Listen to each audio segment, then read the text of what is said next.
বাংলাদেশে ভ্রমণের ক্ষেত্রে নিজ দেশের নাগরিকদের জন্য তৃতীয় ধাপের সতর্কতা জারি করেছে মার্কিন যুক্তরাষ্ট্র। এছাড়া বাংলাদেশে অবস্থানরত মার্কিন নাগরিকদের জন্য পার্বত্য চট্টগ্রাম এলাকা ভ্রমণে চতুর্থ ধাপের সতর্কতা ঘোষণা করেছে দেশটি।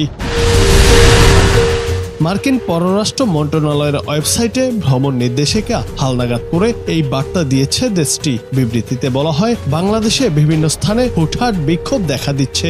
এগুলোতে যে কোনো মুহূর্তে পরিস্থিতি সহিংস হয়ে উঠতে পারে। তাই মার্কিন নাগরিকদের সব ধরনের সমাবেশ এড়িয়ে চলার পরামর্শ দেয়া হয়েছে।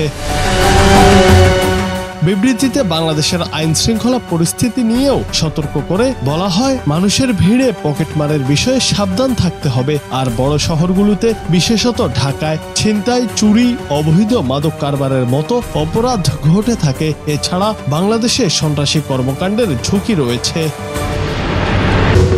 সার্বিক পরিস্থিতি বিবেচনায় ঢাকার দূতাবাসে কর্মরত মার্কিন কর্মীদের রাজধানীর বাইরে অপ্রয়োজনীয় ভ্রমণে নিষেধ করা হয়েছে বিবৃতিতে। ভ্রমণ নির্দেশিকায় আরও বলা হয়েছে, খাগড়াছড়ি, রাঙামাটি ও বান্দরবনে মাঝে মধ্যে অপরাধ, সন্ত্রাসবাদ, অপহরণ এবং অন্যান্য নিরাপত্তাজনিত ঝুঁকি দেখা দিচ্ছে। বিচ্ছিন্নতাবাদী সংগঠন এবং রাজনৈতিক সহিংসতাও এই অঞ্চলে ভ্রমণকারীদের জন্য বাড়তি ঝুঁকি তৈরি করে।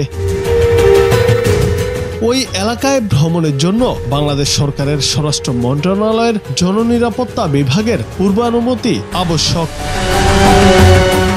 জুনায়েদ আহমেদ, বাংলা টিভি।